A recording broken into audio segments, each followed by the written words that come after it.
نحمده ونصلي على رسوله الكريم اعوذ باللہ من الشیطان الرجیم بسم اللہ الرحمن الرحیم۔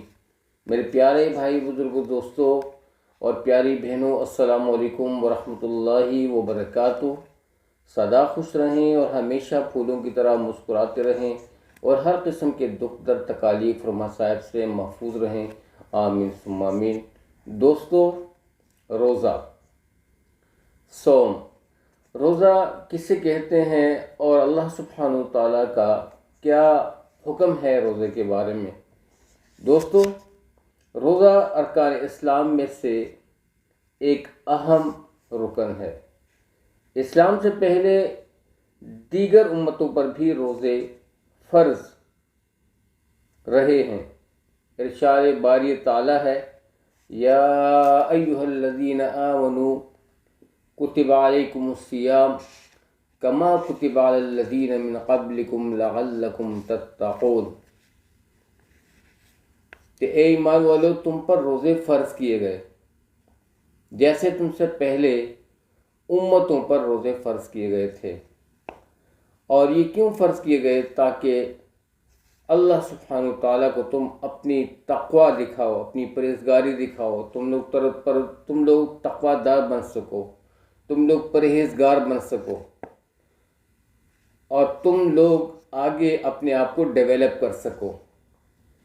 سال میں ایک مہینے کے روزے فرض کیے گئے ہیں دوستو، اور روزے کا مقصد مندرجہ بالا آیت میں انسان کو پرہیزگار بنانا بیان کیا گیا ہے، یعنی کہ انسان پرہیزگار بن جائے، تقوی دار بن جائے، یہ پرہیز کرنے لگے، یعنی جن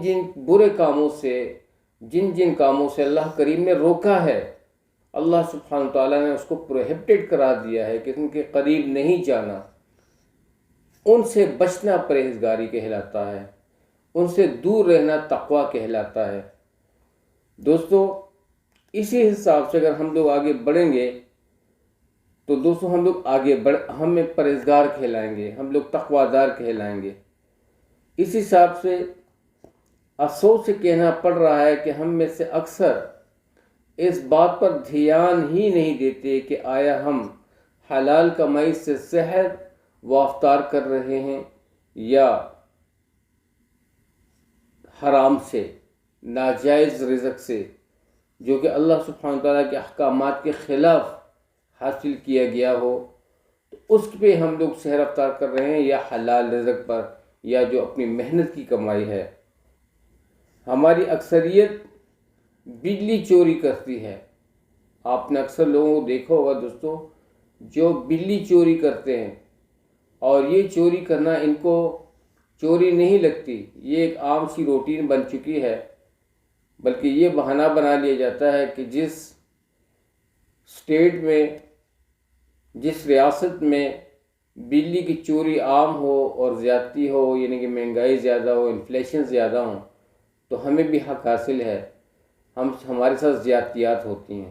بہر کیف دوستو، چوری ہوتی ہے جو بھی ہے، اور اس بجلی کی روشنی میں ہم لوگ پھر کیا کرتے ہیں؟ قرآن کی تلاوت کرتے ہیں، قرآن کو پڑھتے ہیں، نماز کو ادا کرتے ہیں، اور اسی بجلی کے سورس سے ہم لوگ جو پانی بجلی کی موٹر کے ذریعے سے، واٹر پمپ کے ذریعے سے جو پانی ہم لوگ حاصل کرتے ہیں، وہ بھی اسی زمرے میں آتا ہے۔ اسی حساب سے جو ہم لوگ اسی بجلی کے حساب سے، اگر وہ بجلی چوری کی ہے، ہم جو جوسر چلاتے ہیں، گرائنڈنگ چلاتے ہیں، گرائنڈ کرتے ہیں کسی چیز کو، یا ہیٹر استعمال کرتے ہیں، تو یہ ساری چیزیں اسی چوری والے زمرے میں دوستو آ جاتی ہیں۔ اسی بجلی سے پانی کی موٹر بھی چلائی جاتی ہے، جیسے کہ میں نے عرض کیا، اور وضو اور غسل بھی ہم لوگ پھر اسی پانی سے کرتے ہیں، جو پانی چوری کی بجلی کے سورس سے حاصل کیا گیا ہوتا ہے، اسی سے ہم لوگ غسل بھی کرتے ہیں، اور اسی پانی سے ہم لوگ وضو بھی کرتے ہیں۔ ان تمام کاموں کے باوجود ہم پرہیزگاری کے طالب ہیں۔ کیا اس قسم کے روزے رکھنے سے ہمیں کسی فائدے کی توقع اور امید رکھنی چاہیے؟ دوستو، وہ آپ اس سے بخوبی اندازہ لگا سکتے ہیں۔ سوچنے کا مقام ہے، ذرا سوچئے۔ روزے کا مقصد انسان کو پرہیزگار بنانا تھا، یعنی انسان اپنے نفس کی خواہش کو ختم کر لے اور برائیوں سے باز آ جائے، دھوکہ دہی، جھوٹ اور منافقت سے اپنے آپ کا پیچھا چھڑوا لے۔ اب ایک تاجر ہے، وہ اپنے روزگار میں جھوٹ بولتا ہے، کم تولتا ہے، اس کے پاس جو سودا سلف پڑا ہوا ہے وہ 2 نمبر ہے، فیک ہے، اور اس کو وہ 1 نمبر کی کوالٹی کے بیوز وہ اس کو فروخت کرتا ہے، تو یہ بھی ناجائز ہے۔ اسی طریقے سے رشوت لینا، اور دوستو اس کے ساتھ اور بھی کافی ایسے ہیں کہ جھوٹ سے اپنی تجارت کرنا، جھوٹ سے اپنے مال کو بچوانا، اور دوستو جھوٹ سے کسی کا مال جو ہے نا اس کو ہتھیا لینا، یہ ساری چیزیں دوستو یہ منع فرمائی گئی ہیں۔ اور اس کے ساتھ ساتھ دوستو یعنی انسان اپنے نفس کی خواہش کو ختم کر لے۔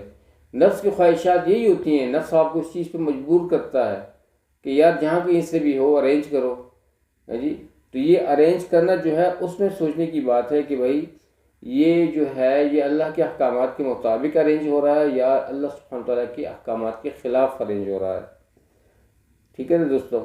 تو آج اگر ہم لوگ دیکھیں تو یہاں ہمارے ہاں بالکل الٹا چل رہا ہے۔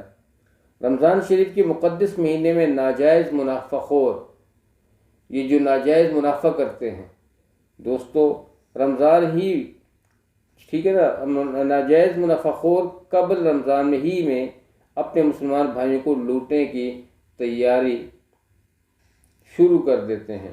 یعنی کہ یہ بہت افسوس سے کہنا پڑ رہا ہے کہ اتنا مبارک مہینہ، اور جہاں پہ صلہ رحمی ہونی چاہیے، جو ہمیں صلہ رحمی کا درس دیتا ہے اور حسن سلوک کا درس دیتا ہے، آپس میں دکھ درد بانٹنے کا درس دیتا ہے، اور آپس میں مل بیٹھ کے ایک دوسرے کے غم اور غم خوشی کو آپس میں دوستو شیئر کرنے کا درس دیتا ہے، ہم دوستو اس میں کیا کرتے ہیں آپ نے خود ہی سن لیا۔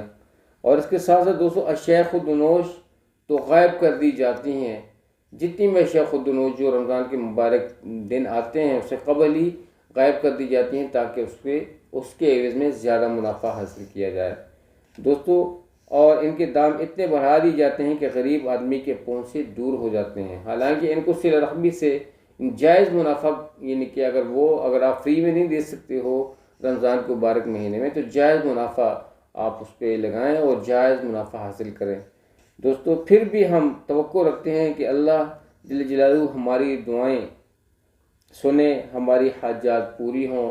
قرآن پاک میں ارشاد پاک ہے کہ تمہاری دعائیں اللہ سبحانہ تعالیٰ تمہاری دعائیں سنتا ہے، بشرط یہ کہ تم پرہیزگار ہو۔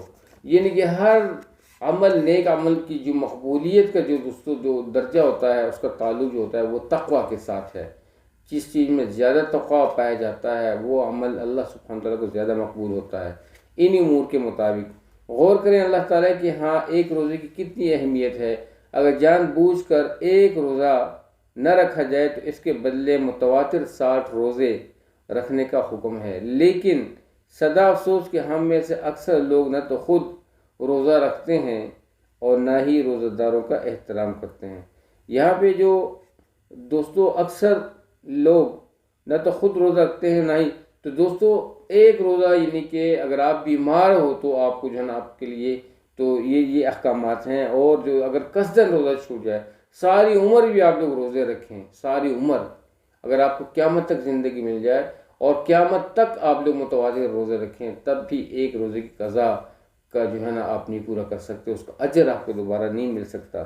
سرعام کھانے پینے اور سگریٹ نوشی کرنے میں فخر اور بڑا پن محسوس کیا جاتا ہے، حالانکہ دیکھا گیا ہے دوستو کہ چند غیر مسلم لوگ بھی دوران رمضان مسلمانوں کے تقدس کا احترام کرتے ہیں۔ یہ سب شیطانی اعمال ہیں۔ ہمیں چاہیے کہ قرآن کو بما ترجمہ پڑھیں اور ان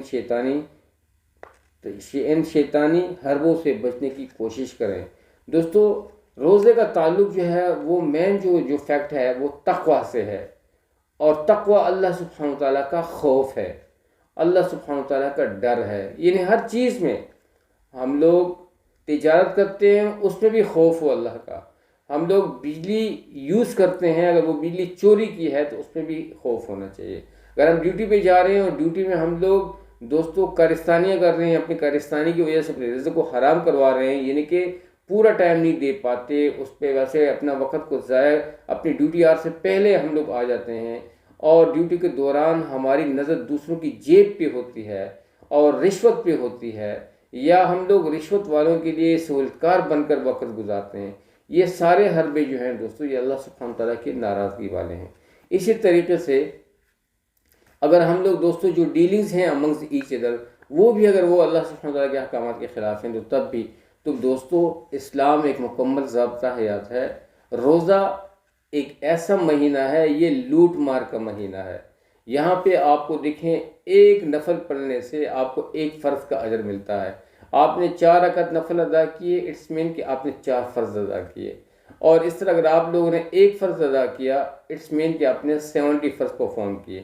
اگر آپ نے 4 فرض نماز ادا کی، اٹس مین کہ آپ لوگ یعنی کہ آپ نے پرفارم کیے کتنے، 280 فرض ادا کیے، اتنا یعنی کہ اس میں اجر ہے۔ اسی طریقے سے آپ خیرات دیتے ہیں، صدقات دیتے ہیں، اور دوستوں مسکینوں کے ساتھ مدد کرتے ہیں، یہ ساری چیزیں میٹر کرتی ہیں ان چیزوں کو۔ تو دوستوں روزہ ایک بہت بڑی عبادت ہے۔ ہم اپنے گریبان میں جھانکیں کہ آیا میرا روزہ جو ہے یہ ان امور کے مطابق ہے جو امور اللہ کریم نے بیان فرمائے ہیں، یا ان کے خلاف ہے۔ اگر خلاف ہے تو دوستو پھر اس پہ غور کرنا چاہیے اور اپنے آپ کو جو ہے نا اپنی اصلاح کرنی چاہیے۔ اسی لیے اللہ کریم بھی فرماتا ہے الصوم لی وانا اجزی بہ، کہ روزہ میرے لیے ہے، اس کی جزا میں خود سے دوں گا۔ دوستو باقی جتنے بھی نیک اعمال ہیں ان کا اجر تو ملائکے فرشتے آپ کو دے دیتے ہیں، لیکن روزے کا اجر اللہ سبحانہ تعالیٰ نے خود اپنے پاس رکھی، میں خود دوں گا۔ کیوں کہ بندہ اور اللہ کے بیچ کے یہ بندہ اور اللہ کے بیچ کے یہ خفیہ معاملہ ہے، اور اس خفیہ معاملے کو دوستو اللہ جل جلالہ بہتر سمجھتا ہے کہ اس میں تقوی کتنی تھی، تقوی کے لحاظ سے وہ کتنا کوالٹیڈ تھا، حلال حرام کے لحاظ سے کتنا کوالٹیڈ تھا، اور اس میں میرے ذکر اذکار، یہ ساری چیزیں جو ہے نا اللہ سبحانہ تعالیٰ جو ہے نا اس میں دیکھتا ہے، اور جو ہے نا اللہ سبحانہ تعالیٰ کو ہمارے روزے کی ضرورت نہیں ہے، وہ صرف ہمیں کامیاب دیکھنا چاہتا ہے۔ بندے کے اندر میں وہ جذبہ دیکھتا ہے کہ اس کے اندر میرا وہ حکم ہے یا نہیں۔ اللہ سبحانہ تعالیٰ ہمیں دوستو ان اعمال کے مطابق زندگی نصیب فرمائے اور آگے بڑھنے کی توفیق عطا فرمائے۔ امید ہے کہ آج کی نشست آپ لوگوں کو اچھی لگی ہوگی، کچھ نہ کچھ سمجھ آ چکا ہوگا۔ اللہ سبحانہ تعالیٰ ہماری برائیوں کو دور فرمائے، شیطانی طریقوں، شیطان و حربوں سے بچائے، اور شیطان کے جتنے بھی ہٹ کنڈے ہیں اللہ سبحانہ تعالیٰ ان سے ہمیں دور رکھے، آمین ثم آمین۔ تو سب کے ساتھ شیئر کریں، سب کو بتائیں اچھی بات کی، اچھی بات کو اپنے تک محدود نہ رکھیں، کسی بھی سورس سے ہو، زبان کی سورس سے ہو، قلم کے سورس سے ہو، خط و کتابت کے سورس سے ہو، آپ دوستو یا جو الیکٹرک میڈیا کے سورس سے ہو، آپ لوگ اس اچھی بات کو شیئر کیا کریں۔